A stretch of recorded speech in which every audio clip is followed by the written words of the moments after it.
nos siguen desde las redes del Instituto Poblano de la Juventud. Hoy estamos encantados todos en el equipo porque estamos lanzando uno más de nuestros nuevos programas que hemos preparado pensando en todas las juventudes poblanas. El día de hoy tenemos el gusto de presentar nuestro gran proyecto que se llama Reseteando Saludable. Este ha surgido a partir de las necesidades e importancia de una buena nutrición para las y los jóvenes, en donde por medio de alimentos básicos puedan encontrar el requerimiento nutricional que sus organismos les demanden. También hablaremos y reflexionaremos un poquito sobre la alimentación y sus problemáticas, ventajas de los buenos hábitos alimenticios y desventajas o consecuencias de una mala nutrición, así como la gran diversidad de alimentos funcionales que culturalmente poseemos en nuestro estado de Puebla. Para poder comenzar, me gustaría ceder la palabra a nuestro director, José Antonio García Ortega.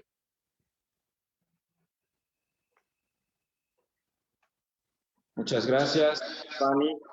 El interés de generar este programa, Reseteando, pues es pensar en todos los jóvenes, todas las juventudes, que de alguna forma sabemos hoy que no llevan grandes hábitos alimenticios, que no tienen muchas veces pues la guía de saber qué pueden consumir, sobre todo, por ejemplo, los que tuvimos la experiencia de estar en la preparatoria, en la secundaria, en la universidad, pues no teníamos los mejores hábitos alimenticios, no teníamos la mejor de las guías, y precisamente pensando en ello, en nuestro programa especial de juventudes, por parte también de la Secretaría de Planeación, hemos llevado a cabo ya varios meses de planeación, justo como lo acaba de decir la licenciada Stephanie González, que es naturópata en el instituto, y la maestra Yuri Ángeles, que también nos apoya en ese sentido.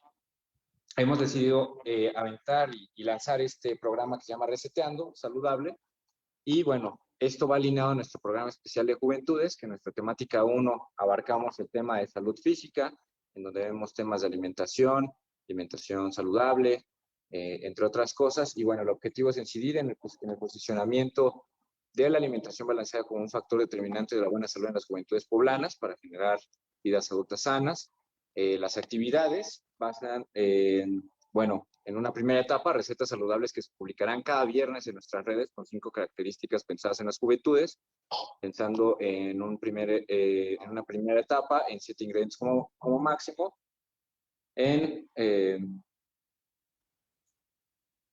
¿Sí me ven? Me comentan que no se ve. Sadrak me había comentado que no se ve. No se ve. Ahora sí ya no te vemos.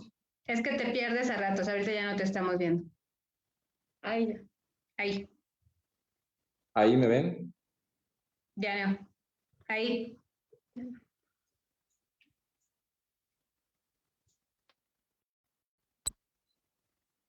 Bueno, en estas etapas se abarca que sean 7 ingredientes como máximo, que sean también alimentos que sean producidos en Puebla, que también de alguna forma sean baratos, sencillos y rápidos de preparar. En ese sentido, lo que buscamos con esta campaña, pues es que queden todo lo que resta de la administración de hasta el 2024, y bueno, justo como les mencionaba, todo alineado a nuestro programa especial de juventudes, tanto en salud física de la temática 1, como en también juventudes con permacultura, en donde también queremos abarcar cuestiones de salud física. Tenemos también un taller de alimentación saludable en comunidades escolares y municipios, asesoría nutricional personalizada, y un recetario impreso que se lanzará en el mes de la juventud. Igualmente, las recetas vamos a estarlas publicando cada viernes, pensando en mejorar los hábitos de las juventudes, y bueno, también vamos a generar dinámicas en las que los jóvenes estén subiendo mientras lo están preparando, mientras también en diferentes regiones nos puedan mostrar parte de los ingredientes de los que utilizan regionalmente, cómo se alimentan en la Sierra Norte, en la Sierra Oriental, en la Mixteca, en la Sierra Negra, y bueno, todo esto de la mano también con el Departamento de Vinculación y bueno, con el de Salud Física, que están encabezados por la licenciada Stephanie González y la maestra Yuri Ángeles. Entonces, muy emocionados de presentarles este programa Reseteando, y muy emocionados también por tener el acompañamiento de grandes personas en este sentido. Les agradecemos de parte del instituto el acompañamiento que nos hacen, y les cedo la palabra a Yuri Ángeles, la maestra, y a Estefanía. Gracias, director. Pues bueno, como ya bien dijo nuestro director general, en el IPJ estamos pensando en generar nuevos hábitos para las juventudes que redunden en vidas adultas sanas. Estamos seguros además que aunque las recetas están pensadas para jóvenes, quienes vivan acompañados de sus familias van a poder lograr incidir en una alimentación pues más balanceada y más saludable y dinámica, porque va a tener un toque fresco, que es como el principal ingrediente de todas las recetas que vamos a estar compartiendo. Entonces vamos a llegar no solamente a los jóvenes, sino de alguna manera vamos a hacer que los jóvenes sean líderes alimentarios en sus familias y en sus regiones. Para introducir un poco más en estas conceptualizaciones de lo que es una alimentación saludable, lo que son los alimentos funcionales y el impacto positivo que tiene en la vida adulta y a lo largo de todas las etapas reproductivas de un ser humano, vamos a escuchar a nuestras invitadas de lujo, que son las madrinas de este programa de Reseteando. Bien, tenemos el gusto de presentar a la maestra María Lourdes Silva Fernández. Ella es licenciada en nutrición por la Universidad Autónoma Metropolitana, con maestría en Ciencias de la Salud por la Universidad Popular Autónoma del Estado de Puebla. Se ha desempeñado en el ámbito público en la Secretaría de Salud del Estado de Puebla. Su área de interés es la percepción de imagen corporal, obesidad y sobrepeso. Consulta en forma privada desde 1998 a la fecha. Ha ido asesorando proyectos en escuelas sobre alimentación saludable. En la educación se ha desarrollado como docente de nivel superior. Desde 1998, en UPAEP ha participado en las escuelas de medicina, enfermería y fisioterapia como docente. Colaboró en el diseño curricular de la licenciatura en nutrición en UPAEP, de la cual ha sido docente desde sus inicios. Asimismo, colaboró en el diseño de la maestría en nutrición clínica y actualmente es la directora académica de la Facultad de Nutrición. Muchas gracias, maestra, por estar aquí. Le cedo el micrófono. Muchas gracias por la presentación y muchas gracias por la invitación a no solo a este programa, o sea, al programa en el cual se está transmitiendo, sino a todo el programa del cual se acaba de describir, en el cual pues nos invitan a la Facultad de Nutrición de UPAEP a colaborar en la elaboración de las recetas de las cuales se acaban de mencionar. Pero como bien mencionaste en un principio, pues creo que lo importante para ir abriendo boca en el tema es ir planteando un poco las problemáticas que tenemos en temas de alimentación y nutrición. La alimentación se ha convertido en un reto, algo muy, pues por decirlo menos extraño, ya que los seres humanos todos desde que nacemos, pues claro que sabemos comer, si no estuviéramos muertos. O sea, necesitamos alimentarnos para mantenernos vivos. Pero la alimentación, al no ser solamente un sustrato que me mantiene eso viva, sino que son elementos que me tienen que dar los nutrimentos necesarios para la vida, la energía para la vida, pero cursa con un factor muy importante que es un factor social, cultural, emocional, psicológico. O sea, son muchos factores los que rodean a la alimentación y por eso se vuelve compleja. A nivel mundial tenemos serios problemas de nutrición y de alimentación. Tenemos por un lado un polo de población con deficiencias en la nutrición y por otro lado el polo con excesos en el consumo de nutrimentos, de alimentos, y que se convierte por un lado en desnutrición, por otro lado en sobrepeso y obesidad. La desnutrición como tal, o la carencia de algunos nutrimentos, porque no solo tiene que ver con energía, sino también con micronutrimentos, responde principalmente, o sea, en el gran grosso, no solamente por eso, pero el grosso de la población que tiene problemas de déficit en el consumo de alimentos tiene que ver con déficit en el acceso, con pobreza, con no tener los recursos necesarios para poder alimentarse en forma correcta. Es importante mencionar que a nivel mundial se toman políticas para tratar de subsanar un poco esta situación.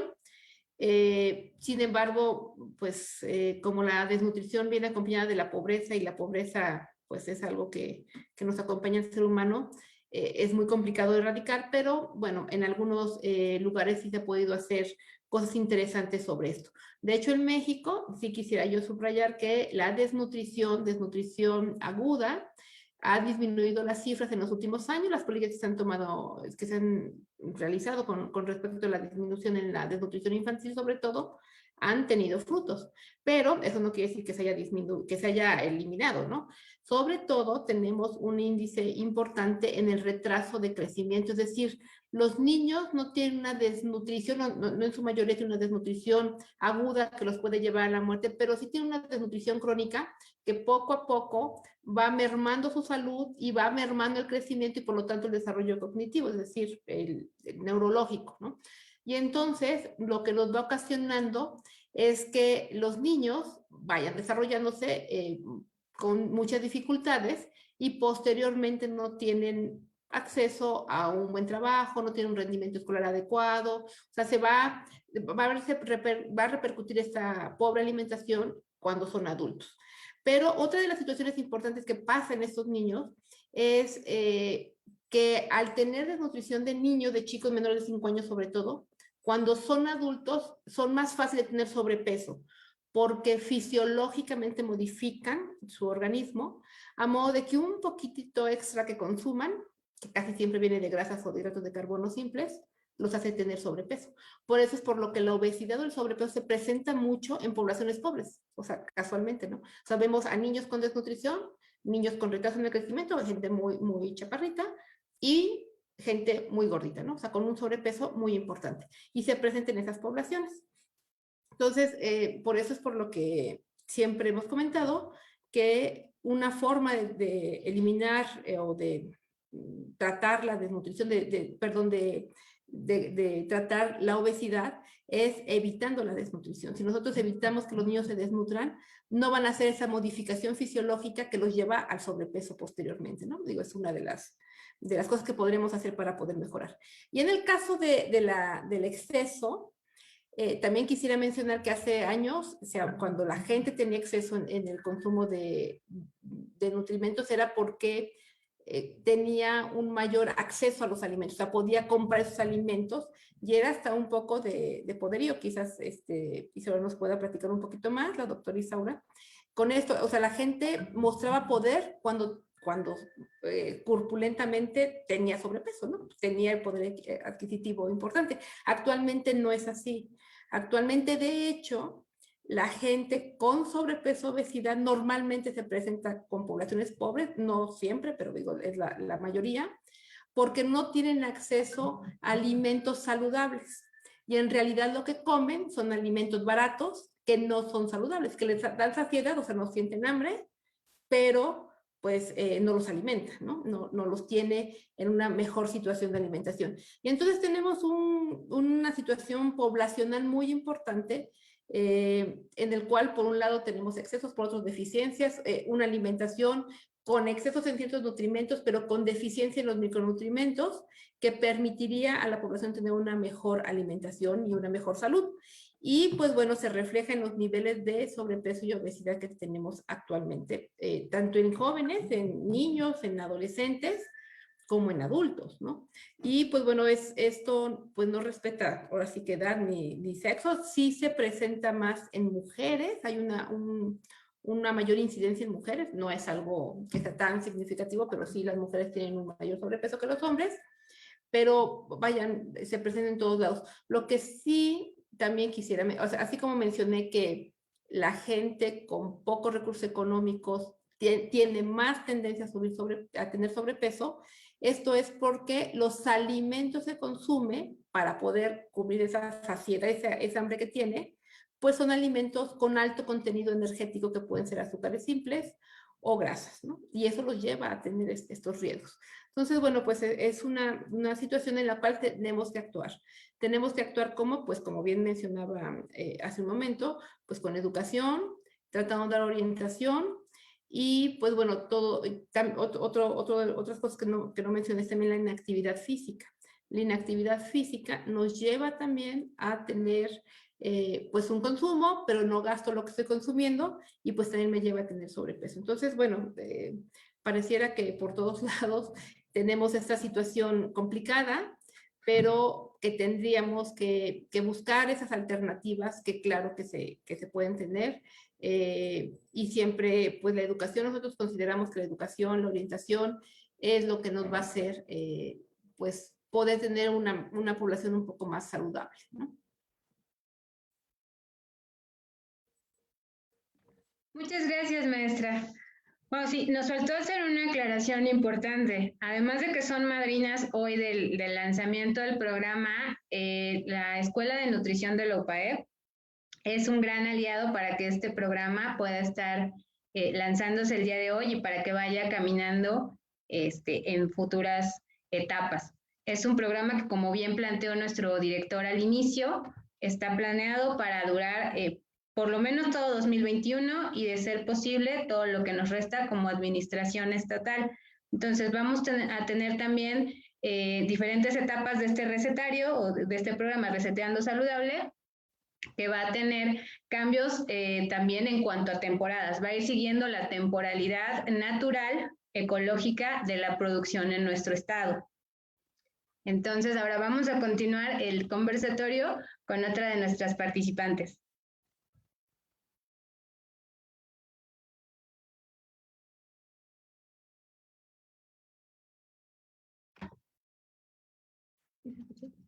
A la doctora Isaura Cecilia García López. Ella es licenciada en Historia, maestría y doctorado en Antropología Social por la Escuela Nacional de Antropología e Historia. Pertenece al Sistema Nacional de Investigadores con el nivel 1. Pertenece al Padrón de Investigadores de la UAP y es perfil PROMEC. Ha desarrollado líneas de investigación en Antropología de la Alimentación en México y América Latina, Espacio, Cultura y Alimentación Urbana y Rural y Antropología Urbana. Es docente investigador de la Facultad de Filosofía y Letras. Ha impartido Antropología de la Alimentación, Antropología aplicada a procesos alimentarios y Seminario Cultura y Alimentación con enfoques multidisciplinarios. Es fundadora de la especialidad en Antropología de la Alimentación. Igualmente ha sido docente de diversas asignaturas en las licenciaturas de Antropología Social, Historia y Lingüística de la Facultad de Filosofía y Letras. Profesor titular de la materia de Antropología de la Nutrición en la Facultad de Nutrición de la UPAEP. Ha realizado proyectos de investigación, cultura y alimentación en el área de Puebla y Tlaxcala, Sistema Alimentario en Izúcar de Matamoros, Puebla, Espacio, Cultura y Alimentación en Ciudades Medias, la construcción simbólica del espacio urbano, experiencias, sentidos y lugares.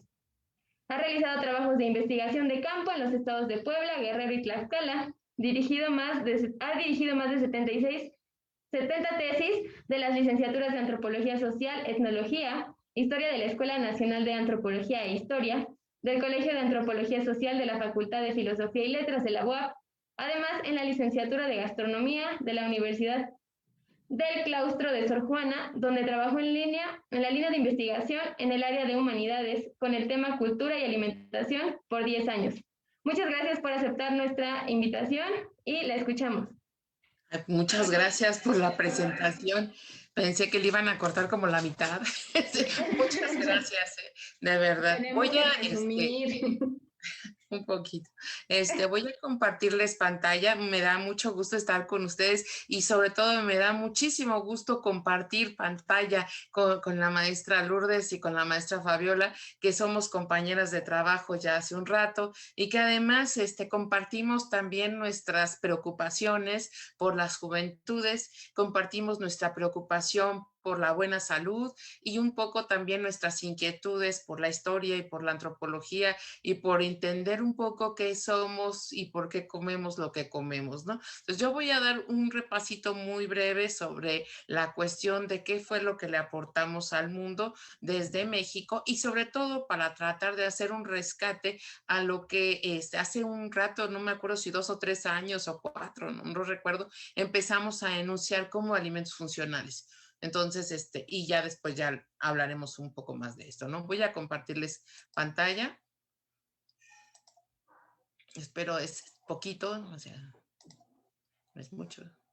Me dicen si se ve, por favor.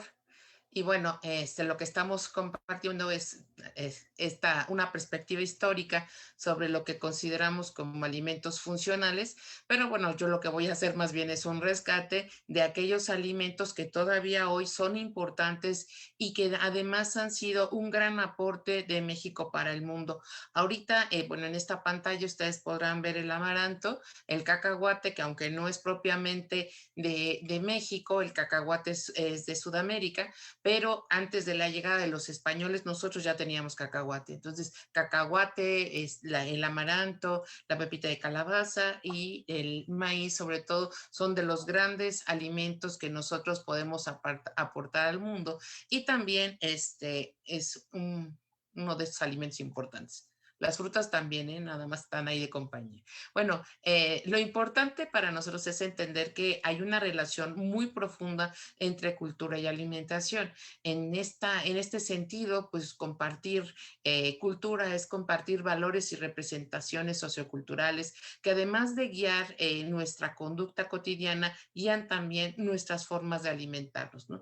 Los alimentos son parte de un sistema complejo, un sistema, en el caso mexicano, muy complejo, porque a pesar de la industrialización, a pesar de los agroquímicos, a pesar de este fomento al monocultivo y a pesar de todo lo que ha sido la historia de los últimos 100 años de nuestra desnutrición, obesidad y demás, ha sido parte importante de nuestras creencias, es sustento de nuestras creencias, sustento de nuestra identidad, por lo cual pues tenemos que entender que los alimentos como la comida tienen una fuerte carga simbólica, porque además pues de ser históricos, pues son importantes para, digamos, para la sobrevivencia humana.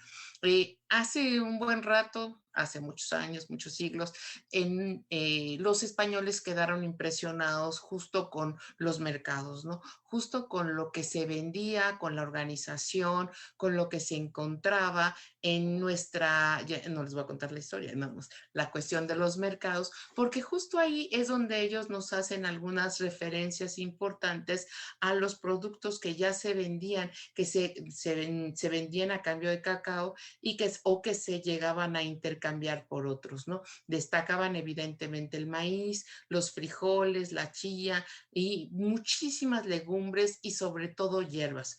Hay hierbas muy importantes para nuestra salud y entre ellas el huauzontle, entre ellas los quintoniles, los quelites, o sea, en realidad los quelites son todo un manojo, pues, de elementos que podemos cocinar y que son muy importantes para nuestra cultura alimentaria, ¿no?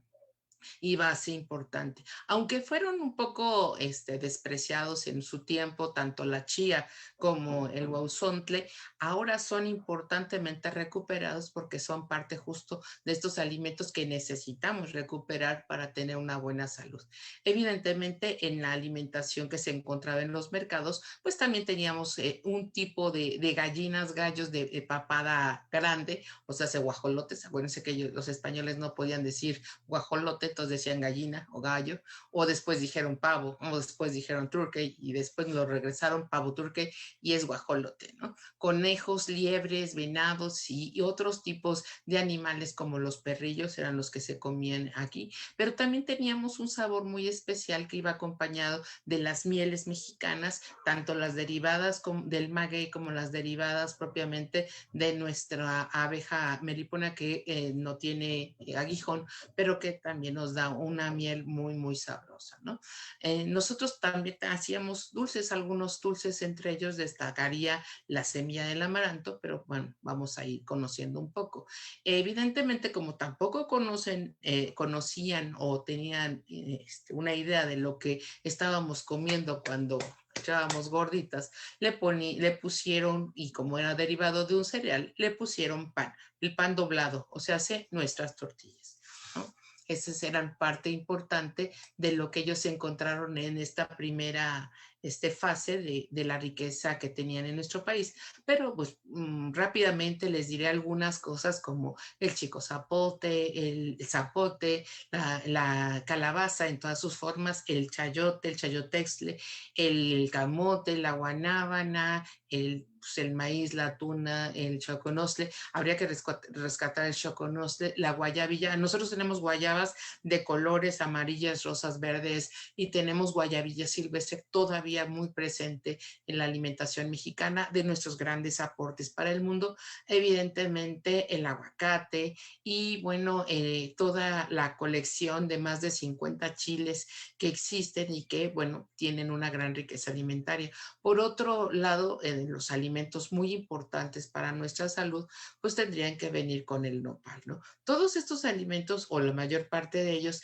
están configurando parte de nuestra cultura, parte de nuestra identidad, pero sobre todo son parte importante de nuestras leyendas, de nuestros mitos, de nuestra memoria colectiva, y han sobrevivido a la historia, ya han sobrevivido al tiempo y a la industria alimentaria, ¿no? Esa me parece rescatarlo y me parece como muy importante. Pero bueno, hablemos de algunos alimentos básicos como son como es muy, muy importante entender que nuestro sistema alimentario sobrevive justo por su complejidad.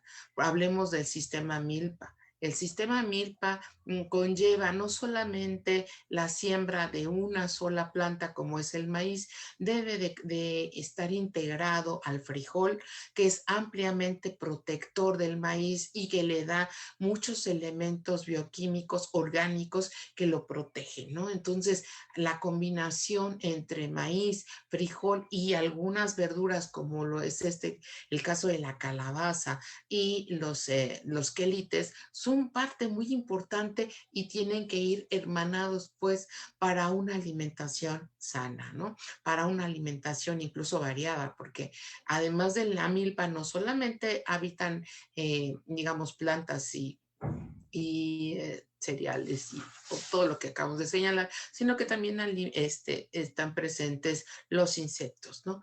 Entonces, si completamos con chapulines y con toda clase de hormigas, tanto las chicatanas como en las de la Sierra Norte, que son chicales, o los diferentes insectos en nuestra alimentación contemporánea, pues tendríamos una gran riqueza.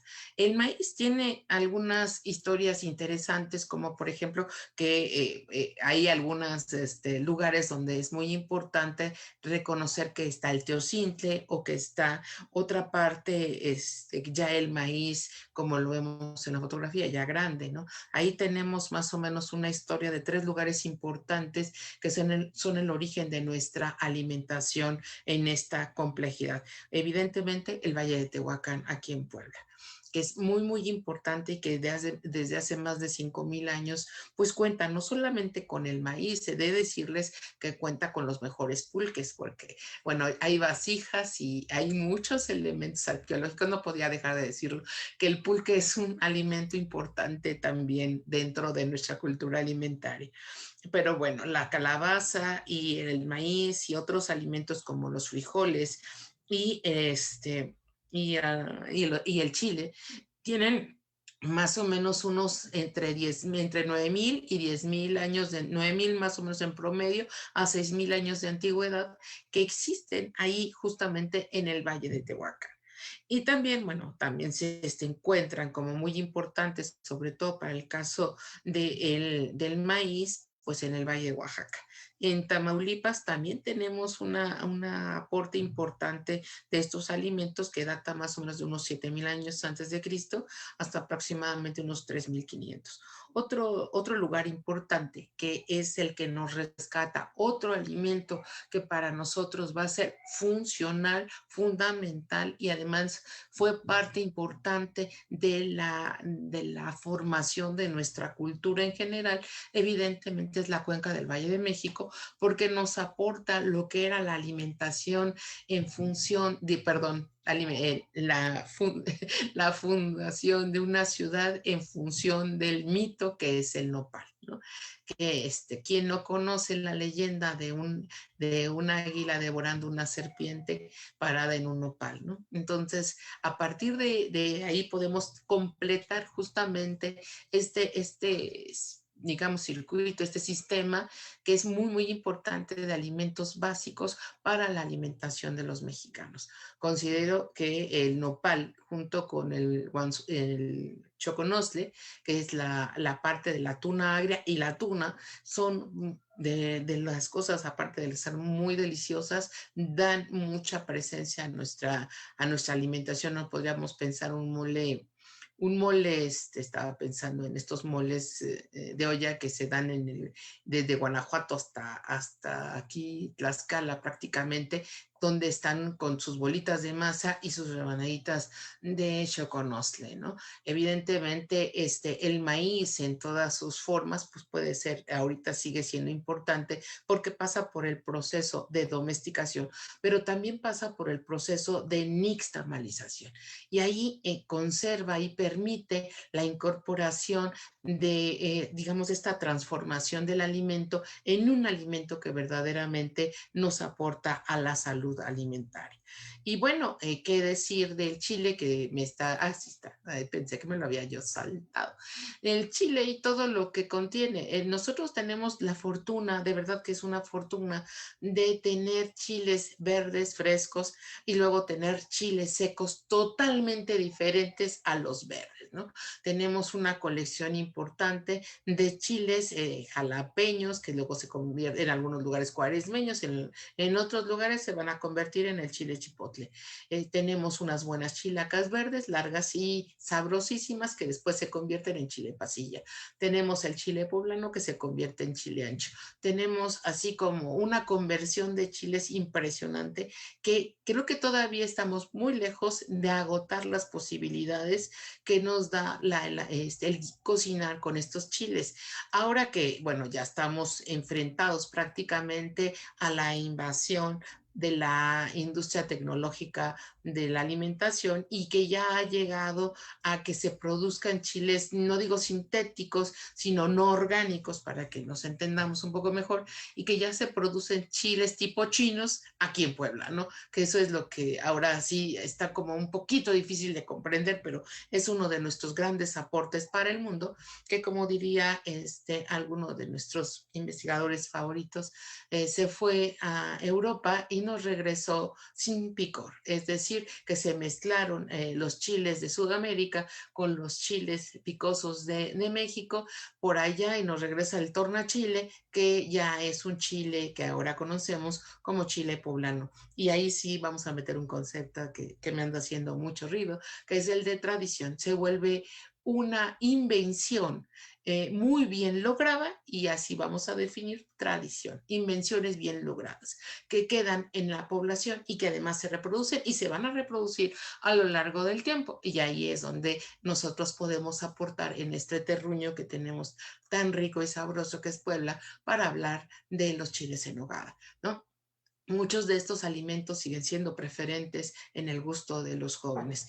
Y ahí me dicen si me falta mucho o no, pero bueno, me falta el jitomate, que es el pomodoro, ¿no? La manzana de oro. No podríamos pensar la cocina contemporánea ni de Europa ni de México, incluso de algunos lugares en otros, digamos, en Asia, que puedan ser comidas tradicionales sin jitomate, ¿no? No podríamos pensar en la pizza sin puré de tomate, no podemos pensar en las pastas, en muchísimas combinaciones que hoy el jitomate fresco, el jitomate picado con un rico chicharrón, aguacate, cilantro, cebolla, limón y demás, y si le ponemos un poquitito de ajo picado sin el centro y además algo de albahaca y un poquito de vinagre, tenemos una ensalada de primer mundo.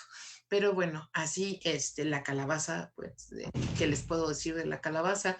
Que está con nosotros y nos acompaña en sus diferentes formas, desde el Día de los Muertos hasta regresar a octubre y otra vez con la calabaza, ¿no? Que son alimentos muy importantes para nosotros y para nuestra salud alimentaria. Y me parece que solo quisiera recordar, ya nada más es por recordar, que de México para el mundo tenemos el cacao y no podemos dejar de hablar del chocolate, dejar de hablar del cacao, de la pepita de calabaza para los moles, de la chía que hoy está pasando por nuevas tecnologías alimentarias para sus mejores usos, del cacahuate, el girasol y el piñón, que los españoles lo conocieron en nuestra tierra.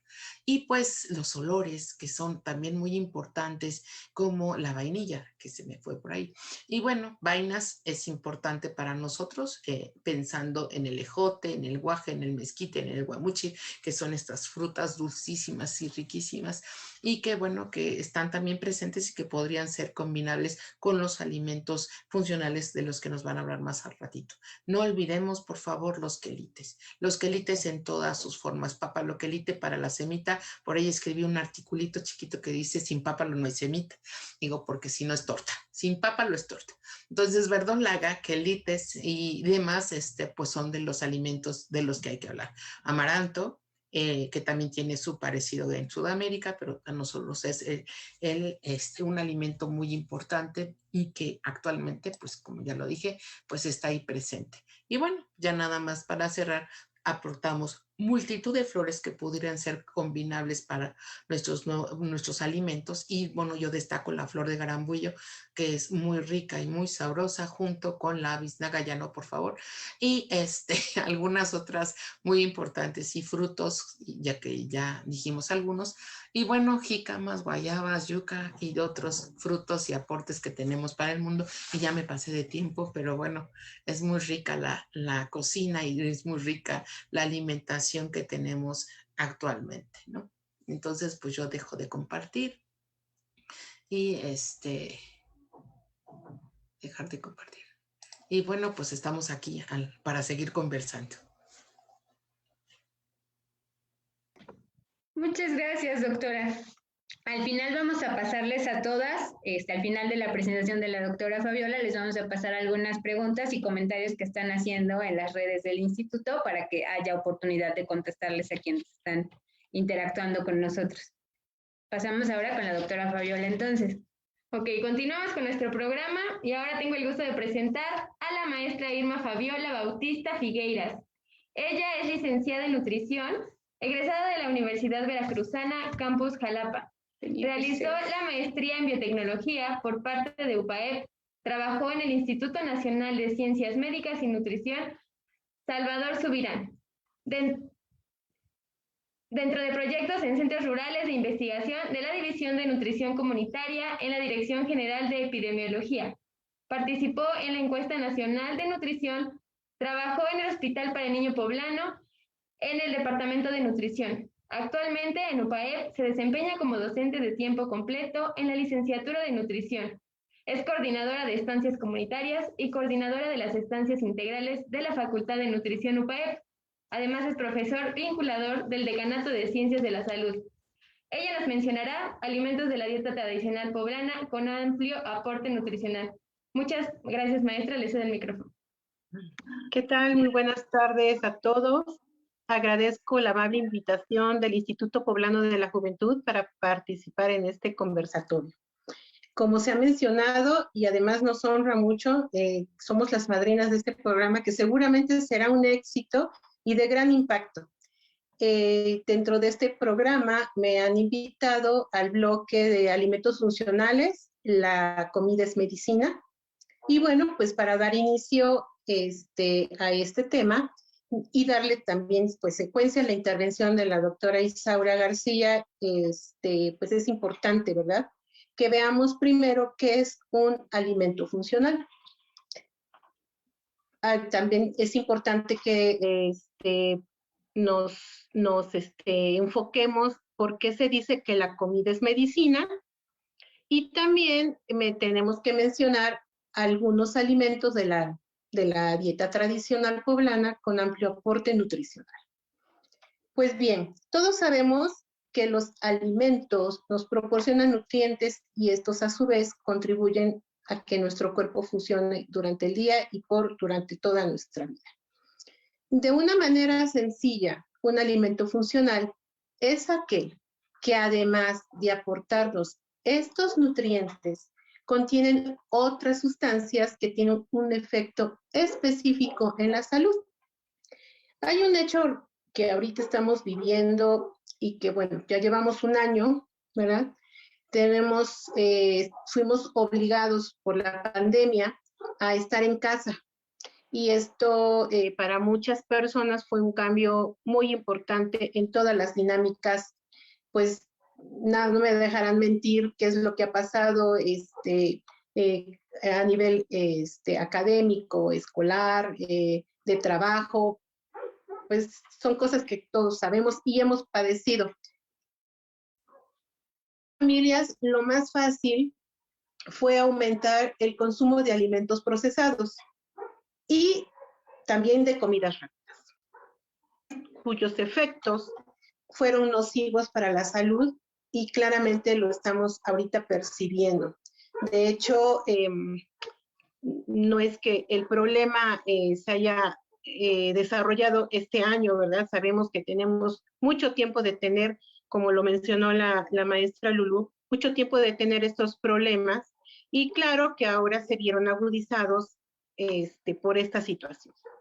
El quedarnos en casa definitivamente cambió nuestros estilos de vida y esto contribuyó al cambio de nuestros hábitos alimentarios.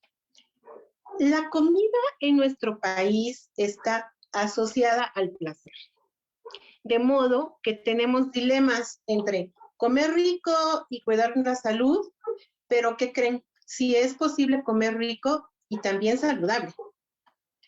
La maestra Lourdes Silva ya nos mencionó datos sobre los problemas de salud que tenemos en México y todos están asociados en gran medida a los malos hábitos alimentarios. Enfermedades crónicas como diabetes, cáncer, problemas cardiovasculares, alergias y la reina de todas, la que nosotros pues ya vemos como un factor muy importante que desencadena todas, pues la obesidad. Y estas enfermedades, por supuesto, que afectan de una manera igual tanto a adultos como a niños. Y por supuesto que tienen un profundo impacto en países como el nuestro, ¿verdad? En que, voy a ponerlo entre comillas, somos un país en vías de desarrollo, donde los efectos nocivos son más evidentes que en países desarrollados, debido precisamente a nuestras limitaciones económicas. Y bueno, aquí es hablar un poquito más de lo que es seguridad alimentaria y algunos otros temas que yo creo que en algún otro momento los vamos a ver. Todavía en la anterior, muchas gracias. Ok, tenemos una muy mala idea de que comer saludable es económicamente caro. Bueno, en este contexto, pues surgieron los alimentos funcionales, como aquellos que proveen beneficios a la salud más allá de la función nutricional, por lo que también se les denomina alimentos saludables. El término de alimento funcional, la realidad es que sí tiene más de como 40 años, porque surgió en Japón en 1980. Ahí el Ministerio de Salud realizó un gran proyecto llamado Análisis y Desarrollo Sistemático de la Función de los Alimentos. Y es a partir de este nombre que surge el término de funcional. Tal concepto se refiere a alimentos que contienen ingredientes con funciones saludables para los cuales se aprueba que declaren sus efectos fisiológicos en los consumidores. Ahora sí, por favor, la otra. Muchas gracias. Ok. Fíjense que en el tema de alimentos funcionales, un aspecto muy importante es la manera en cómo se hace la reglamentación y la declaración sobre los efectos saludables. Esto varía significativamente entre un país y otro. Lo cierto es que se debe y se puede y darle una validez científica a la declaración de estos efectos saludables. Nosotros conocemos, en nuestra área, ¿verdad? Entendemos muy bien que los alimentos son blanco de mucha información infundada y también de muchos mitos. Y esto van promoviendo modas que pueden ser, pues, perjudiciales para la salud. Por lo que es muy importante contar con información basada exclusivamente en evidencia científica, que es lo que tenemos ya registrado.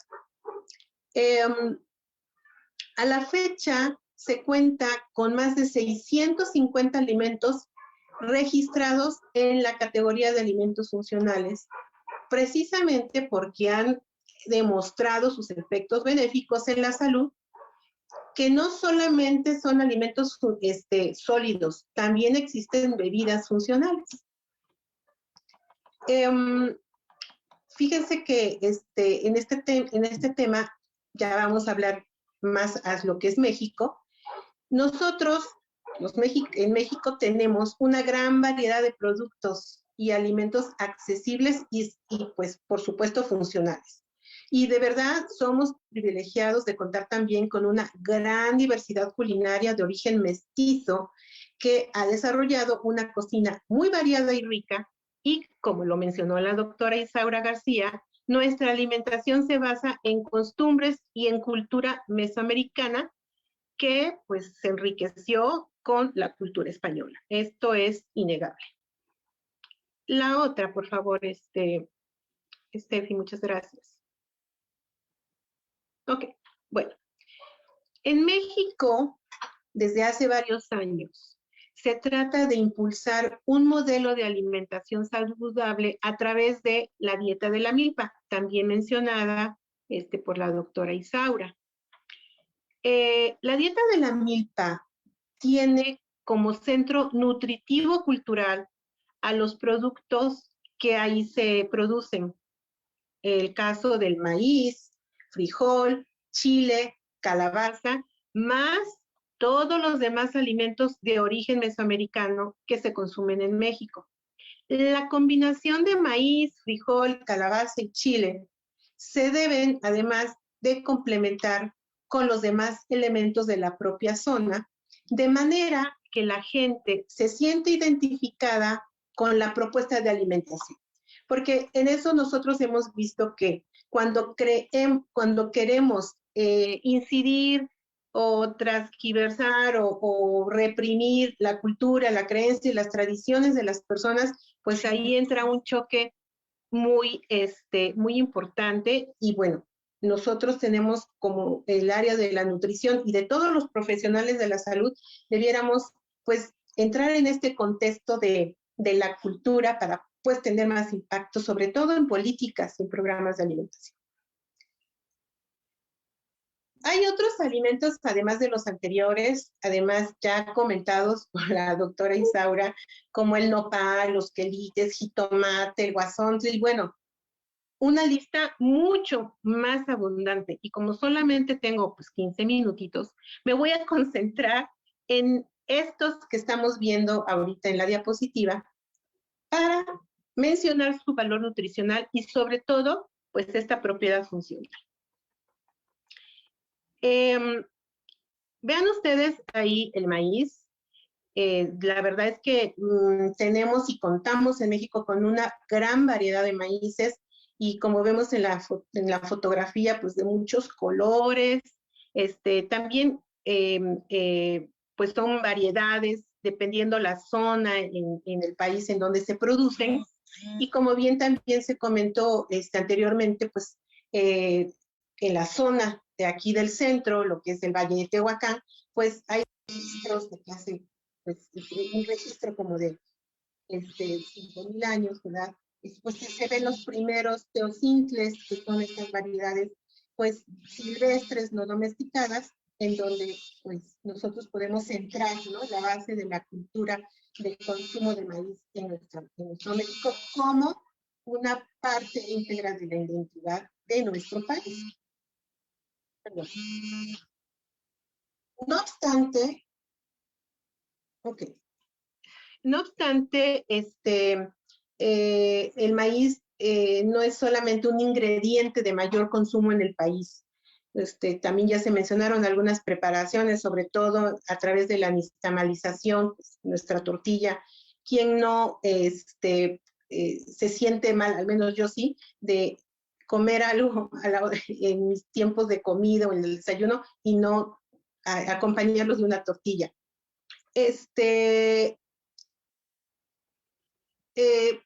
Precisamente por la cuestión de lo que culturalmente estamos mencionando. Bueno, voy a hablar ya de las propiedades nutrimentales y también funcionales, porque de eso se trata el bloque.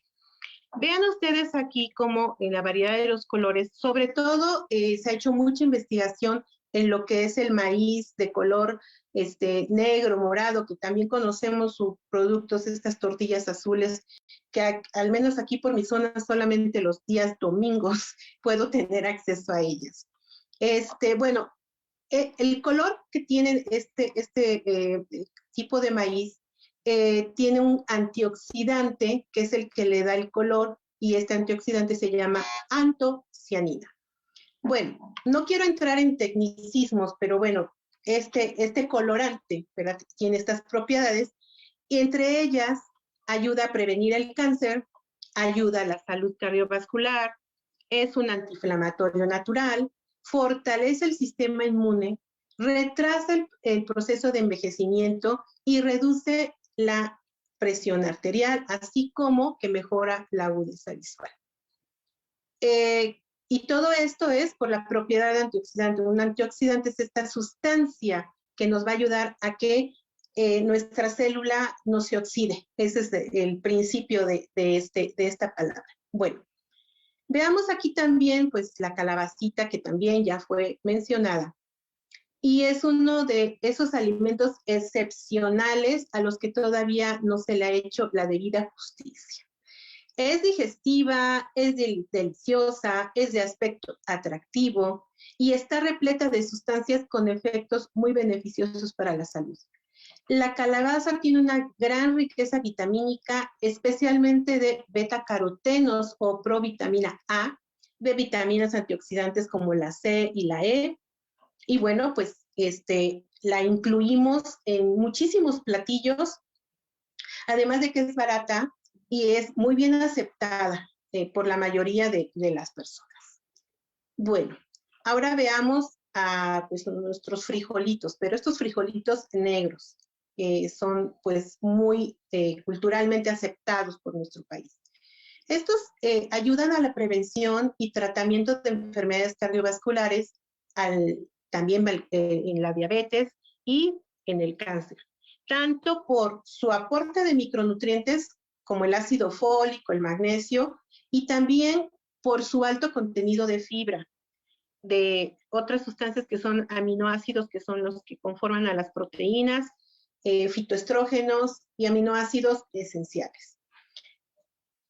Por la fibra, ¿verdad?, que contienen los frijolitos, tiene muchísimas propiedades funcionales. De hecho, la fibra es la sustancia funcional de este alimento.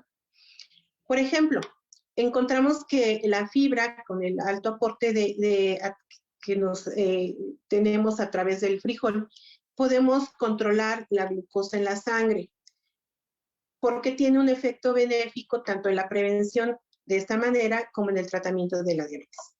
También disminuye la absorción intestinal de algunos ácidos grasos, del colesterol, y por lo tanto tienen el potencial de disminuir el riesgo de enfermedad cardiovascular. El consumo de fibra previene el cáncer de colon. Este efecto se explica porque acelera el tránsito intestinal, aumenta el volumen fecal y la frecuencia de las defecaciones. También la fibra que aporta el frijol favorece en el mantenimiento de nuestras bacterias intestinales benéficas, lo que conocemos como microbiota. Además, la fibra de los frijoles contienen vitamina B, ácido fólico, magnesio, y esto también parece tener un efecto protector contra la hipertensión y consecuentemente, pues, en los problemas cardíacos y con lo que conlleva una enfermedad cardiovascular. aparte de que son una muy buena opción para consumo de hierro, y con esto pues prevenimos ciertos tipos de anemia. Y bueno, sí, no vamos a dejar de a un lado pues el chile, ¿no? También nuestra cultura mexicana, nuestra cultura gastronómica mexicana, casi todos los platillos están de alguna manera, alguna variedad de chiles que también es extensa en nuestro país. Y este se considera también un alimento funcional porque aporta proteínas, también aporta fibra, tiene minerales como el calcio, tiene vitamina C, tiene vitamina A, y tiene una sustancia que se llama licopeno, que también la vamos a explicar en otro alimento. Y el licopeno es que le da los colores rojos, naranjas a algunos alimentos, y es una sustancia altamente antioxidante. Regreso a la palabra antioxidante. Por lo tanto, pues previene enfermedades relacionadas con el sistema cardiovascular. Bueno, la que sigue, por favor, Steffi. Gracias.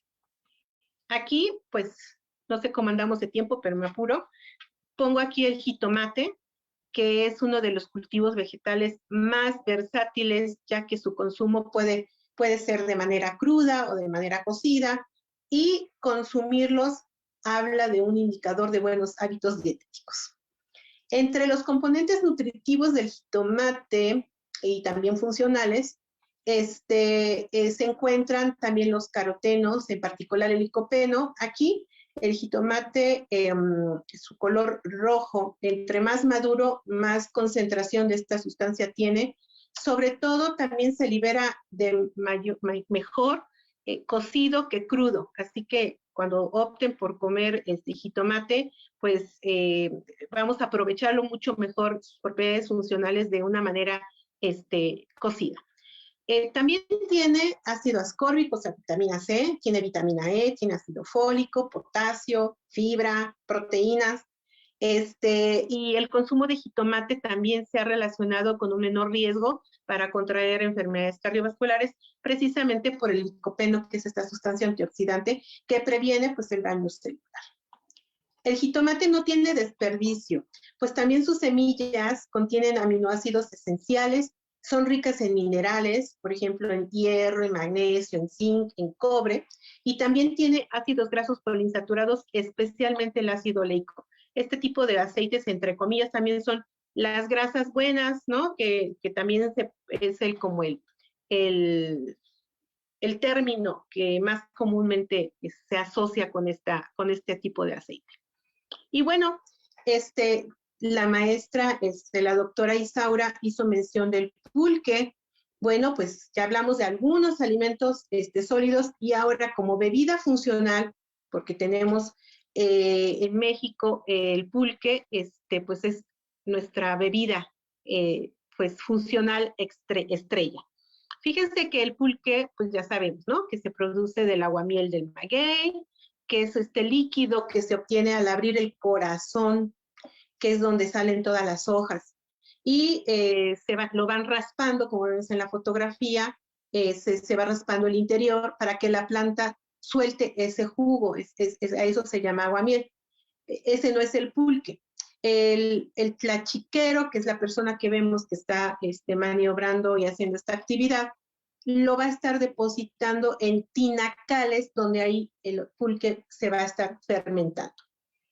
El pulque está considerado como una bebida funcional, ya que podemos obtener al ingerirlo probióticos, que son estos microorganismos vivos que sabemos que son benéficos, ¿verdad? Se recomiendan muchísimo su consumo.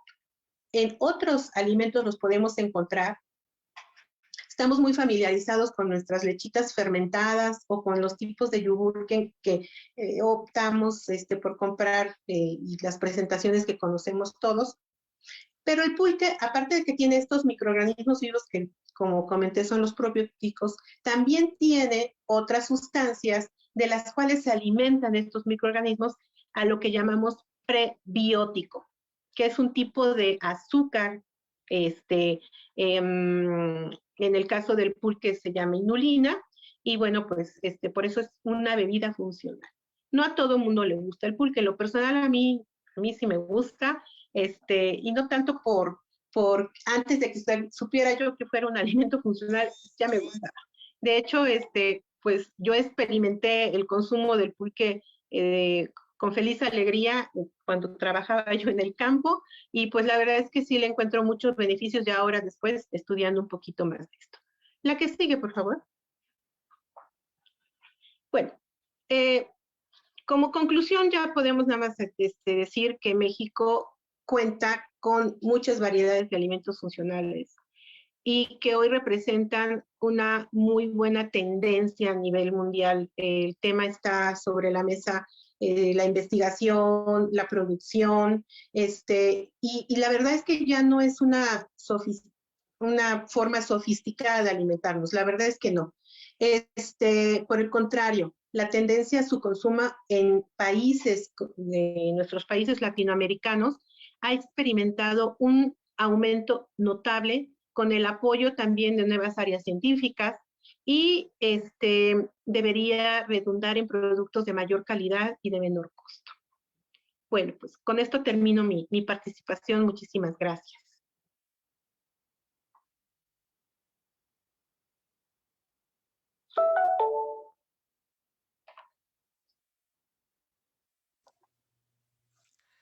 Pues nos faltó el pulque.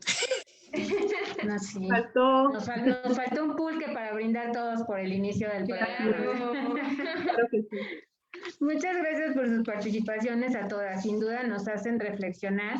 Tenemos muchos comentarios positivos. Hay saludos para todas las maestras. Pues les sorprende mucho en general a las juventudes estos datos y justo es lo que queremos, ¿no? Que este programa tenga todo un sustento científico, pero que también vaya acompañado del conocimiento tradicional y que a través de ellos logremos tocar para bien y de manera muy dinámica los hábitos alimenticios de las juventudes. Les voy a leer las preguntas. Hubo varios comentarios positivos, pero bueno, vamos en este momento a comentar las preguntas para que ustedes les puedan dar algunas respuestas. Nos decía Sergio Manuel Flores que si pueden pues platicar un poquito del tianguis de Tepeaca, que no nada más era el mercado de Tlatelolco, donde era pues gran abastecimiento en la zona centro del país, sino en el mercado de Tepeaca. ¿Se las digo todas y las contestan al último? Ok. Bueno, Adalí Rojano nos pregunta que cuáles consideran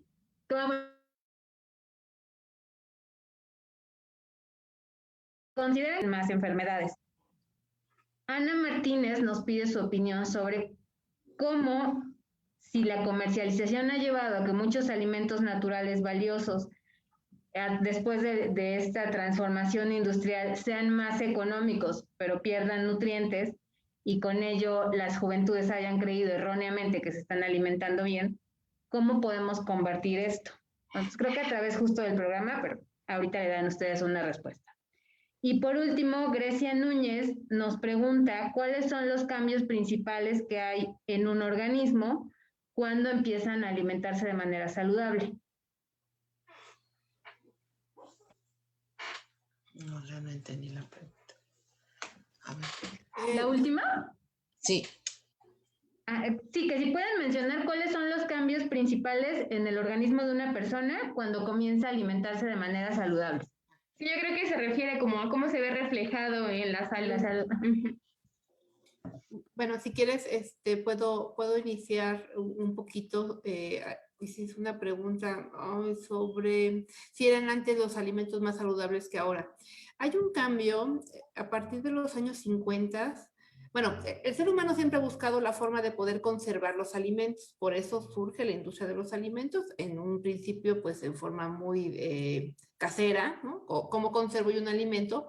Porque pues bueno, venimos de cuando hay una cosecha, se producen los alimentos, pero cuando viene el invierno pues no hay producción de alimentos y entonces tenemos que buscar los seres humanos cómo lo hacemos para alimentarnos cuando no hay cosecha. Entonces, eso es la tecnología de alimentos, es ir conservando los alimentos para poder consumirlos posteriormente.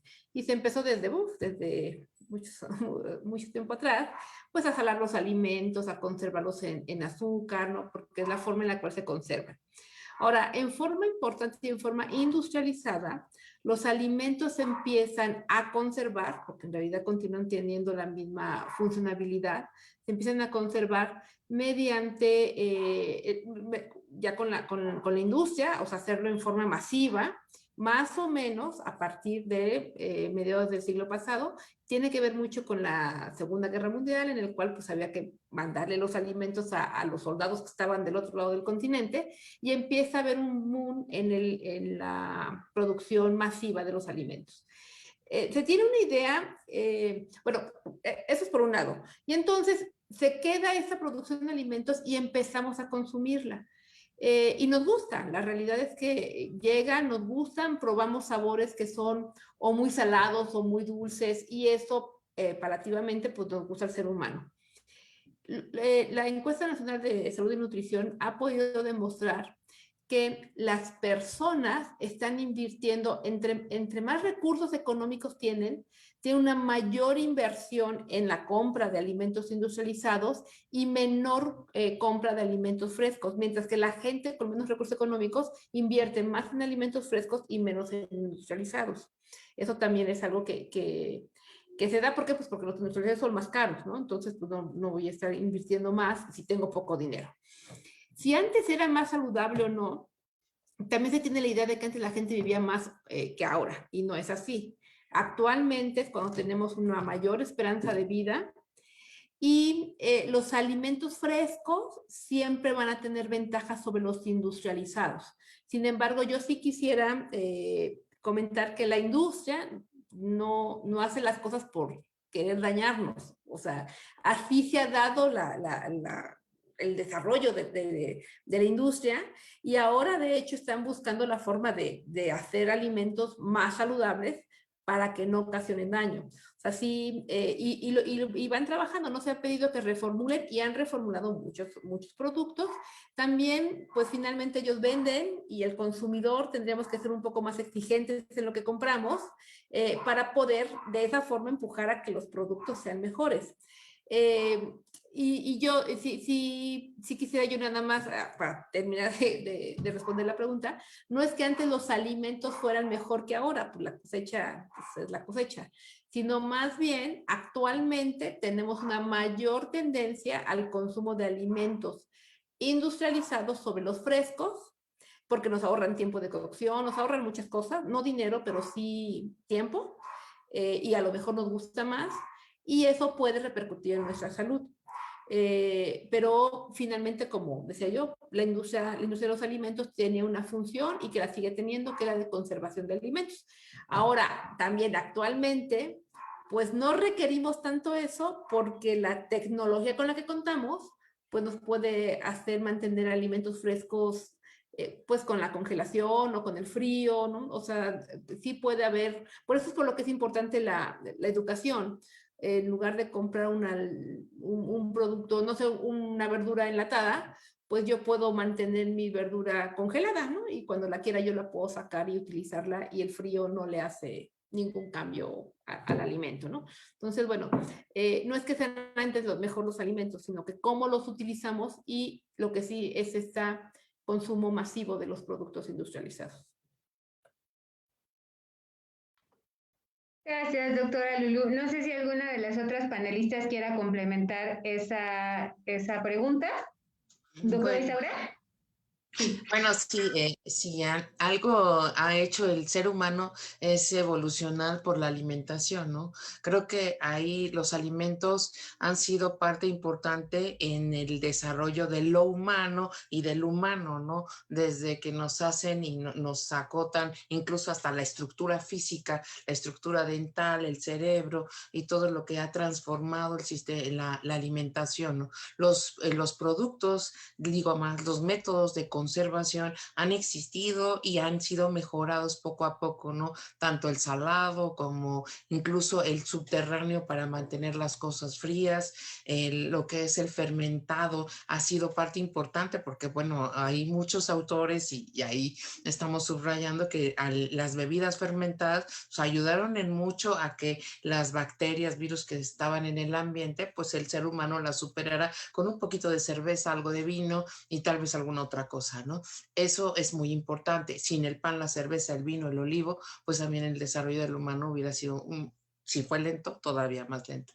Pero bueno, en los últimos 100 años sí tenemos que reconocer desde las guerras de aquellas napoleónicas la necesidad del enlatado, ¿no? La necesidad de la galleta, la necesidad de conservar el alimento por mucho más tiempo y sobre todo en esta segunda mitad del siglo XX, donde la gente que creció, la población demográficamente creció de manera exponencial, se requería mayor cantidad de producción de alimentos y evidentemente que hay una necesidad, si nosotros nos ponemos a pensar, digo, Puebla tiene pocos habitantes como estado, más de 6 millones, pero la Ciudad de México tiene más de 25 millones en junta, ¿no? Imagínate 25 millones de desayuno, comida y cena todos los días, 75 millones de raciones solo para allá, más las 6 millones que necesitamos nosotros de desayuno, comida y cena, pues ¿quién podría, digamos, soportar esta cantidad de producción de alimentos sin la comida procesada? Eso también es importante, tenemos que tomarlo en cuenta.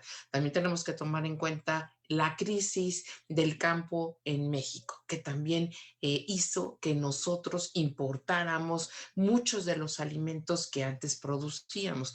Eso también va cambiando la calidad del alimento, porque hace que nuestros propios alimentos frescos y orgánicos hayan sido sintetizados en el laboratorio, como lo es el plátano, ¿no?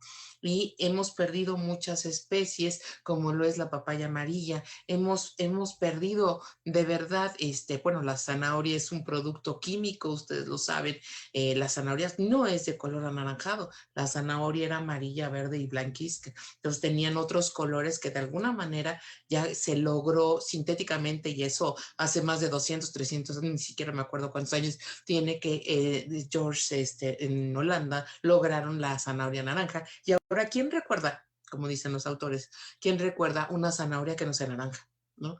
Entonces, ahí hay muchas transformaciones. Ahí tendríamos que hablar de las transformaciones de los propios alimentos que tenemos ahorita y entonces nos pondríamos a cuestionar el principal alimento que tenemos los mexicanos, que es el maíz, que es producto de una transformación por elección y pues de la mano del que cuenta las tiras de maíz para escoger las mejores semillas para la reproducción de la siguiente siembra, pues entonces ¿qué haríamos? ¿No? Necesitamos de este desarrollo como muy, muy importante para tener el mejor maíz, aunque ahora tenemos alimentos que han sido modificados genéticamente en laboratorio y esa es otra circunstancia, ¿no? Hay alimentos que utilizan muchísimos agroquímicos que son muy dañinos para la salud y entre ellos los frijoles, ¿no? Que hay que lavarlos hasta que se quiten esos agroquímicos o que parcialmente se quiten, no sé hasta qué punto se quitan totalmente para que podamos consumirlos, ¿no? Entonces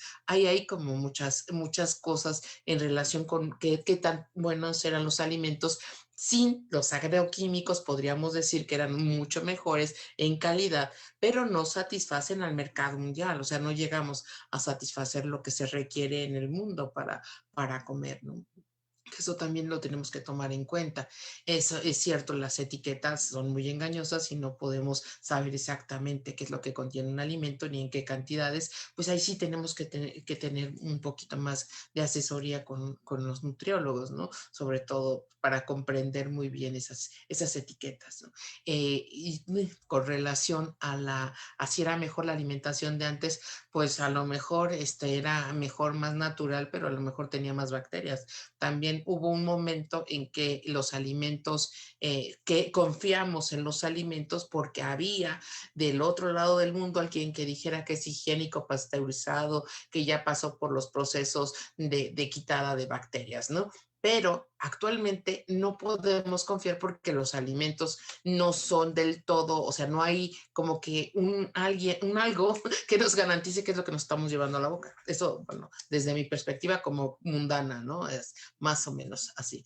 Y la otra, con respecto a los mercados, evidentemente no había solamente el mercado de Tenochtitlan, es el mercado más importante, pero no, bueno, es el más importante porque era la ciudad más grande que encontraron los españoles. Había un total de 120,000 habitantes en la Ciudad de México en 9 kilómetros cuadrados, ¿no? Entonces, creo que tenemos ahí como muchos, bueno, y en la cuenca, que se suma también a los habitantes de lo que era la Ciudad de México.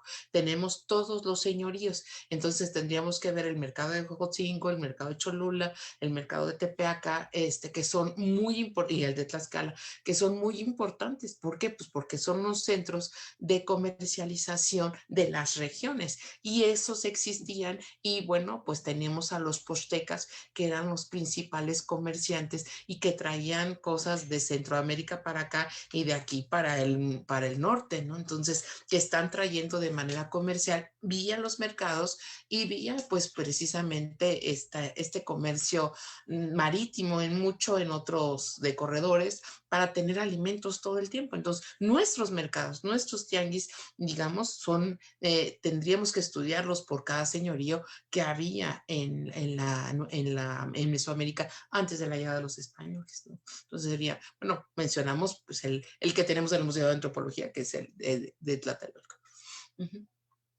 No sé si, bueno, con eso está bien la maestra. Gracias, doctora. No sé si la maestra Fabiola quiere agregar algo a esta pregunta. Tiene deshabilitado el micrófono. Disculpen, muchas gracias. Pues sí, solamente pues retomar algunos puntos que ya se mencionaron y que no quiero pues pues ser repetitiva, pero sí quisiera yo dejar aquí como en la conciencia de todos nosotros que la educación hoy por hoy pues es la que pues va a salvarnos, dijéramos, ¿no? Porque ¿en qué sentido? No creo que exagerar con la palabra. ¿Por qué? Porque sí tenemos problemas de salud muy importantes. Y sí estamos viendo que tenemos un rezago en materia de educación nutricional y orientación nutricional que hasta ahorita se le está tomando mucha importancia, pues porque se nos vino una pandemia, en donde estamos viendo que los que más se mueren son aquellas personas complicadas por enfermedades crónicas. Entonces, como que, pues ahora sí se volteó mucho, se notó mucho, ¿no? Que empezaron a ver como más énfasis en remarcar que la comida y que la vida saludable, etcétera. No es que no, en otros momentos no se hayan hecho programas o que se hayan tenido políticas en este rubro, pero que ahorita sí, la pandemia nos dejó al descubierto una situación muy lamentable con todos los casos complicados por diabetes, por obesidad, y bueno, ahorita toda la gente quiere reforzar su sistema inmune y piensa que lo puede hacer, pues empezándose a atiborrar y automedicar un montón de vitaminas y un montón de sustancias que pues la información está al alcance de la mano, ¿no? Donde quiera escuchamos que si la vitamina D, que si la C, que si la E, etcétera. Lo cierto es que un sistema inmune no se da de un día para otro, un sistema inmune eficiente, se da con toda tu vida que has llevado de buenos hábitos y de buenas decisiones a la hora de hacer tus selecciones de alimentos. Por lo tanto, hoy por hoy sí me gustaría pues que se quedara aquí y por eso mismo creo que este programa y esta iniciativa del Instituto Poblano de la Juventud sobre dar estas orientaciones, estrategias de recetas económicas, de recetas accesibles, fáciles de hacer y además con un contenido nutricional, evidentemente, como hemos visto algunos de los alimentos, pues va a favorecer hacer esto que estoy comentando, una buena educación. Ya es responsabilidad de cada uno pues que lo adopte en su vida. también nos hemos enfrentado a que es difícil cambiar los hábitos de las personas, es muy difícil, y le apostamos mucho al hacer la educación en edades tempranas de la vida, ¿no? En las escuelitas, desde los preescolares, de los escolares, y sí, y lamentablemente, pues por un lado, los esfuerzos escolares a dar buenas pues estrategias de calidad de vida y de consumo de alimentos buenos para la salud y de lo que no debes de comer, y llegan a la casa y los primeros que ponen el desorden pues, son los papás. Entonces, la verdad es que se hace falta muchísima información, muchísimo apoyo para abrir espacios educativos en temas de salud, por supuesto, pero en temas también de nutrición y en todo aquello, porque la salud es holística, no solamente es si comes bien, es también si te ejercitas bien, es también si no fumas, es también si no utilizas el uso nocivo del alcohol, o sea, y muchos otros factores que hoy por hoy, cuando hacemos definiciones de lo que es nutrición y de lo que es alimentación, pues englobamos muchísimos factores, hasta los psicológicos, socioeconómicos, bueno, todo pues le pega a la salud. Y bueno, pues nada más este sería pues mi comentario. Muchísimas gracias. Muchas gracias a todas. Creo que con estas aportaciones pues ya dimos respuesta a todas las preguntas, porque finalmente van todas relacionadas. Queremos agradecerles a nuestras madrinas.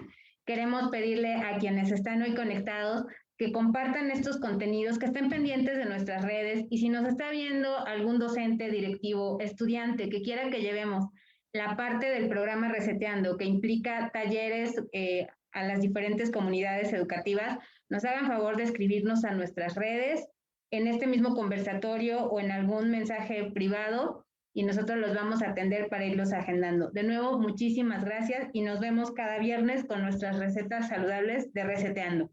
La primera se va a subir en unos minutos más cuando termine este conversatorio. Gracias de verdad a todos y esperamos juventudes nuevas y saludables.